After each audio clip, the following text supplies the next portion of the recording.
late 1980s, before the days of the McLaren F1, the Ferrari F50 and the Bugatti Veyron, Jaguar launched a hypercar years ahead of its time, and the fastest production car the world had ever seen. The XJ220. Revealed at the London Motor Show in 1988, it stole all the headlines. The press and public went wild, and every teenage petrolhead replaced the Lamborghini Countach poster on their bedroom wall.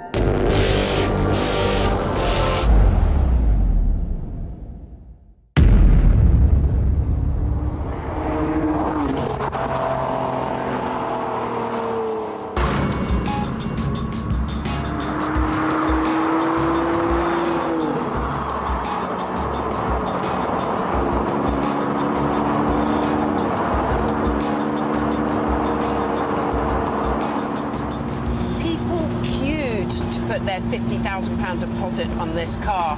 The car that they were promised had a top speed of 220 miles an hour, 500 brake horsepower, V12 and a four-wheel drive.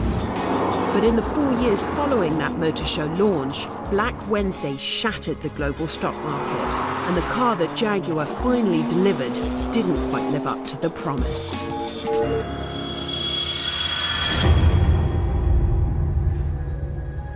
By the time the car was finished, due to design and financial constraints, the V12 turned into a V6, the four-wheel drive turned into rear-wheel drive, and more importantly, the price tag had gone from £360,000 up to £400,000. Nowadays money, that's about 750 grand. Customers were furious, demanded a refund on their deposits and walked away, turning the car into a huge commercial failure for Jaguar. Which is a pity, because I think they actually missed out on something. Whoa! It is unbelievably powerful. Oh, a little bit of backfire. I spit on you. Got wheel spin in second and in third there. You can throw her into corners, you know, and there's not too much wobble going on, there's not too much understeer, oversteer. Whoa, she does sit tight. However, there are a few problems. It is massive. It's huge. I mean, I'm looking out my rear view and all I can see is the biggest, fattest arse I have ever seen. Woo! Very low.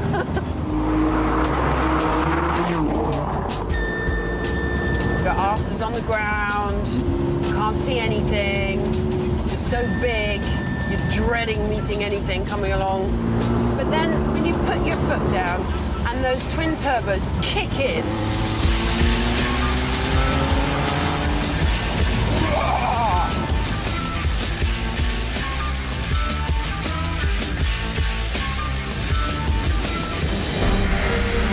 with this kind of power, Jaguar entered a race version into the newly formed GT class at Le Mans in '93, winning easily, but bad luck struck again when it was disqualified over a technicality, and its racing career was over. But due to a committed band of followers, several recreations of the race version still exist. And thanks to a father and son team, Justin and Don Law, I've been given the chance to race today at the annual Silverstone Classic, which for the first time is playing host to the 90s GT racing class. So I have just found my race car. She looks absolutely stunning. She does look a little bit like the road car that I was driving this morning, apart from this big wing in the back. They share the same engine, which is a 3.5-litre twin-turbo V6, but this little baby kicks out 700 brake horse, 0 to 60 in 2.5 seconds, top speed of 235 miles an hour. That's unbelievably quick. But I need to go and see what else is in my field and see what I'm up against. So I'm going to have a little look round our paddock.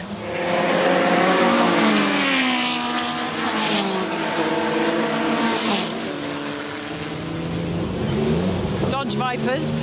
2, they look absolutely terrifying. Look at that. Look at that. The clearance. 1, 2, 3, 4, 5. 5 McLaren F1s. The Porsches, stripped out. Look at that. Absolutely nothing in it. Roll cage, seat. Whoa. Marcos. It's absolute beast. I've got to race against these. Oh my Lord. The old heart's going a bit. But anyway, I think I'll go and get ready.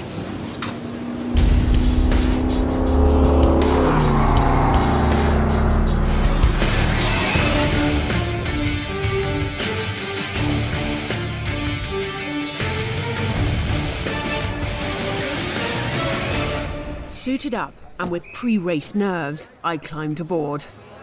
Justin joined me to keep an eye on his pride and joy. Out of gear, foot off clutch.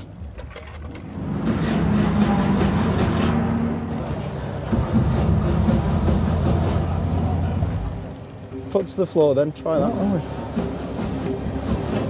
we? Okay, let me just pop round and have a look.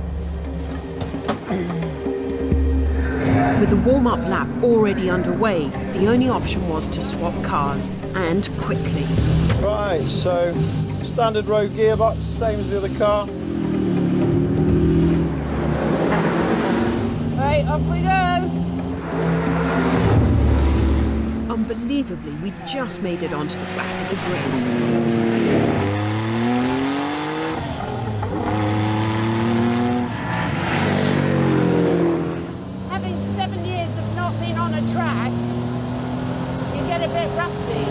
This seemed to make Justin a little nervous. But amazing fun.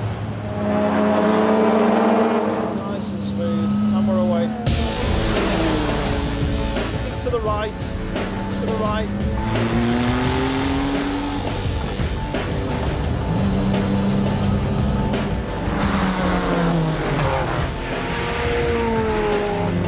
I was so busy trying to keep the car on the track that Justin had to remind me what my day job was. Do you need to do some talking to the camera? Or? Yeah, I know, I'm going to be very quiet.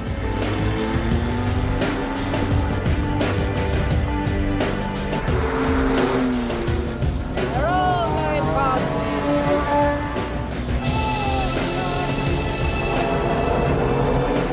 me. But just as I was getting into the swing of things, the checkered flag was out and my race was over.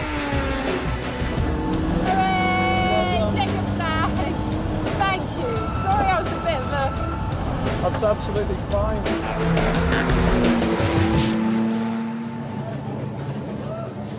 It was wicked, it was great.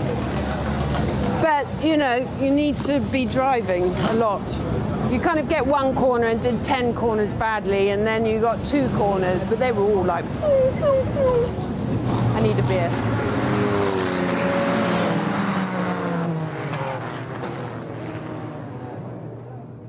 Now, the 220 was Jaguar's least successful car ever. And when it first came out, the press laid into it because it had no ground clearance, because it overheated, you couldn't see out the back, and it didn't have that V12 engine. Do you think it's time to reassess? I do. I know all of those factors did come in, but when those twin turbos kicked in, oh, a big smile on my face. I mean, it is a beast. It is juicy. It is powerful. It is fun. You know, I just had one whole day of complete and utter fun. And then to go to the racetrack, to take it out at Silverstone, was a big day for me because I hadn't raced for 7 years. And it was the first time that I had returned to the place that actually stopped me racing, which was Silverstone, because I had a big crash. So it was scary. But that car, I think, kind of just made the day worth it. So you heard it here first. Invest in an XJ220 because Jodie got her hypercar rush. Absolutely. But unfortunately, that's all we've got time for.